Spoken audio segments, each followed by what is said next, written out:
everyone, my name is Eileen Hull and I'm a designer for Sizzix, and I have some new Chapter 3 dies I'd like to share. Today I'm going to be showing you how to assemble this really pretty field notes and specimen card journal. And I'm going to give you some tips on this in a minute, but just a quick look at the other dies that are part of this collection if you want to grab them. This is called the Slotted Treat Box, and this is an Sizzix Scoreboards Plus die. That means it's meant to be cut with thick material, mat board, chipboard, same as the journal that I just showed you. There's a video on how to assemble that too on my YouTube channel. And then here are the other two dies. This is, I love this one. It's called the Keys. It's a 3D folder, and you are going to have so much fun with this. You need to have that one.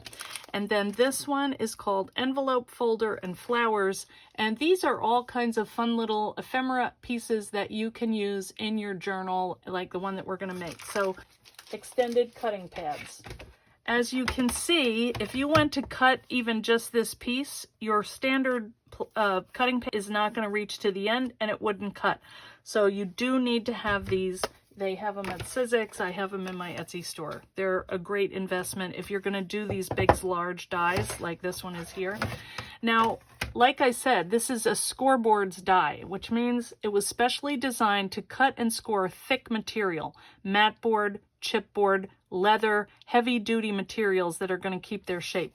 So these are a little bit different in that these score lines are meant to go on the right side of your project so that they fold exactly where you want them to every time, which is great. But you just need to remember to put your pretty side facing the die so that it is cut on the same side as the score lines. Okay, so a couple things that you can use are, this is a product that Sizzix has. It's called Mixed Media Board. That works great. It's got 5 sheets of chipboard and 5 sheets of a little bit thinner mat board than the normal box or container of mat board. This, you get 6 pieces and they are nice and sturdy. That's what I'm going to use today.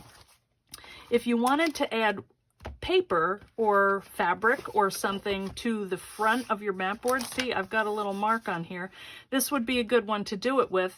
I would add my Easy Cut adhesive, which you can get in my Etsy store.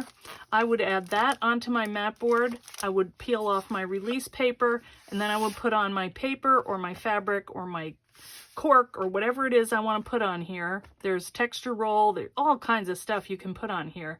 And I would put that on, then I would cut it. I do that in one pass because A, it saves time, and B, all of the score lines bend exactly right. You could cut the paper separately, but when you wrap it, because it's dimensional, it will come up short. So I like to put it on there, have all my scores and everything done exactly how I like.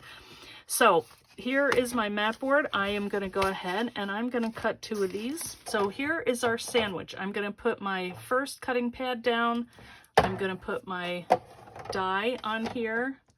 I'm going to put my piece of mat board, and I'm going to make sure that I'm covering all areas of the die, and then I'm going to put my other cutting pad on top, and I'm going to run that through. Now, I'm going to need 2 of these because you need a front and back cover if you're making a journal. So I just did, line this up. And again, you can use whatever material you want. Now, a lot of people ask me about recycled things like cereal boxes and things like that. I don't do them just because they take more time, but you can. As long as the combined materials that you're cutting add up to about a 1/16 of an inch. All right, now I'm going to roll that through again just to make sure so we don't have to that razor blade thing again. And let's see. Yeah, there we go. Okay. So, and these strips are nice and even. So see how nice that would be to write on that? Okay, so now we have all the pieces we need. And my circles popped out really nicely. That's good. So let's put this together. And really, it goes together so quickly, you're not going to believe it. It's just almost too easy. Okay, so like I said, I have recently started watercoloring, and I've always liked to letter. So I like having a plain white journal to put my marks on, but if you wanted to, you could easily cut out this piece right here out of paper and just glue that on. That's not a big deal. Okay, these little pieces are fun too. Even these would make cute little gift tags, you know, or you could cut a shape out of them, or you could emboss them. So many fun things that you can do. Or you can make like a little flap here, you know, leave it on there and put a little piece of Scotch tape and have this flip up so your little picture is hidden and you can reveal it. So anyway, these are lots of fun. And we will be doing videos on these on my page, Eileen Hull Designs. I do Facebook Lives twice a week. So come on over and take a look and you'll see other ideas and ways to use this die. But right today, I just want to show you how it goes together. All right. So I'm just poking these holes out because this is how I'm going to put my book in, whatever kind of insert book I decide to do. I don't have one ready today, but probably what I would do is I would measure the length of this book, which comes out to 5 by 7, and I designed it so that it would fit 7 inches. It's pretty tight, but you know, you may want to do 6.5, 6 3/4, but you could fit a 5 by 7 photo on the cover if you want it. Okay, because it's 7 that way and 5 that way. So you might want to trim a little off. Anyway, 5 by 7 would fit. So all you're going to do is you are going to fold over on these score lines like that. And if the spine is adjustable, okay, so let's just go back. Here's how we put it together. You're going to take this piece and you are just going to butt these up, and these holes are going to match up, and then you fold, and you have a book. It's that easy. It's crazy. So there are so many things that you can do with this book. You could trim it down. In fact, we have lots of samples that will be coming out on, we're having a release party on July 11th. You want to come over and take a look at that on my page. And you're going to see all of the different options for this specimen book. But let's just go ahead and put this together, and we'll have a very rough cover and you'll see how it works. Now, remember how I said on my die, I want to write on it. Where did I put my die?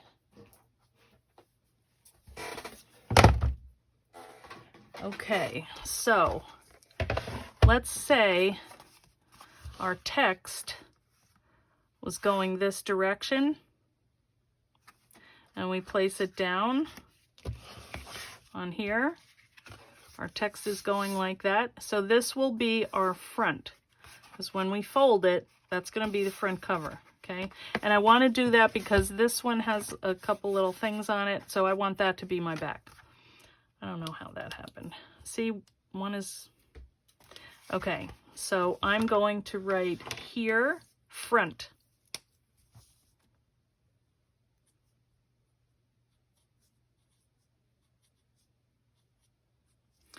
Okay, so this will be the back. And you really can't tell until you cut that paper and you mess it up and then you say, oh no, I did it wrong. So that just helps me to remember, oh, I have to remember to, you know, flip this when I cut it and have the text go in the right way. All right, I didn't want to forget to show you that. Okay, so let's go ahead. Now, one thing I wanted to show you is when you have these spines together, say you want to make a thicker or thinner book. Well, you can make a book that is that thick, this whole big distance. If you just put your adhesive so that these last two pieces are together. Let's measure that. I think it's 2.5 maybe? 2.5 inches. You could have a 2.5 inch spine. That thing is huge. Or say you wanted only like a 1/2 inch spine. Chop these two off, chop these two off and just butt these two together, and you have a nice skinny little book, okay? So there's a lot of ways that you can adjust to your project, because I don't always want to make a 2.5-inch book. I don't even know what I would do with that, but I might want to make a 1/2-inch book, because that would be quick. So say you have an event and you want to do, you know, just chop them off and fold it, glue it, and you are good to go. All you need is one little insert book, which you can easily make using a scoreboard and, you know, some paper. So let's just go ahead and say we want to make 1.5 inch spine, which is all 3 pieces here. I'm just going to take this and I'm going to bend on the fold line. Now what I would normally do is lay this on the edge of my table, but I don't think you would see it. I'm going to bring it over here, and then I'm going to flip it and fold it 180 degrees over so that I'm breaking the fibers in that spine and making it easier to work with. And then I'm going to do the same thing with the other one, okay? So all you do is you're going to take your adhesive, whatever you decide to use. You can use double-sided tape or glue. You're just going to put a little bit underneath. One thing that I would recommend is your cover wrap around the back cover. And the reason is it just looks nicer because you have a continuous fold. You could do it like that, but then you've got a couple little things here, a little distracting, but not a big deal. So that is how you make your book. And then you can use these adorable little pieces. You can fit 2 of these inside. So if you wanted to make pages with your little specimens, you could put little photos in here. You could add pockets from other books. All the dies I design, the pieces are pretty much interchangeable. So I've got pockets on another die. You could put them in here, add little pockets, anything that you like, anything you can imagine, and use your style to put that on this adorable little book.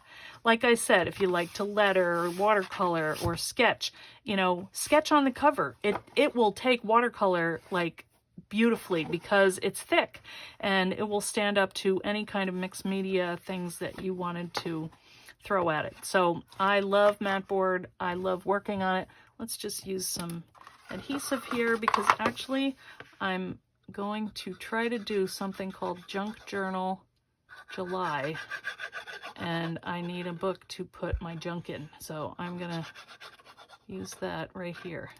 Now don't check on me, because I'm going on vacation and I don't know if I'm gonna get to it every day, but I hope so.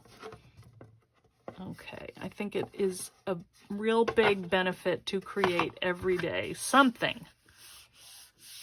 So if I make a video today, that's a good thing too. All right, so there is my book. That's it.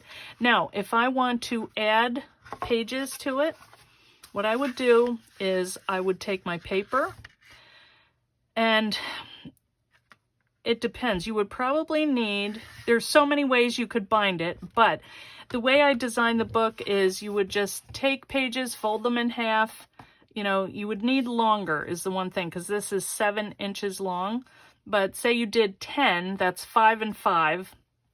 And say you made a 4-inch, you know, made them 4-inch wide. You would just lay a set of inserts out, like a double page like this, but paper. And then fold it up, and then in the middle, punch a hole, punch a hole. Use this as a guide. Tie your book into the spine and have it either come out this way, or you could tie it into the middle of your little book. I will be doing further instructions on how to add books, so please come over to my page, Eileen Hull Designs, and also my YouTube channel, and you'll see how to make insert books to fit inside this fun little field notes and specimen card journal. So thanks so much for watching, guys, and please join my fan club, the Eileen Hull fan club on Facebook. We're going to be doing Junk Journal July in there. So if you're intrigued by what could that be, you know, come on over and take a look. And one more thing I want to say, you can cut these out of paper if you want. You don't have to cut them out of mat board. They do make a nice sturdy little frame. But if you just want to have some nice little journaling cards, then just cut them out of paper and they will be great. Okay, the great thing about the steel rule dies is that you can cut a lot of materials out of these, whereas the Thinlits dies really can only cut paper or very thin things. The mat board can cut up to 1/16 of an inch. That's really thick, as you can see. So anyway, thanks so much for watching, guys. Come and check me out on all my social channels, and we'll see you soon. Thanks a lot.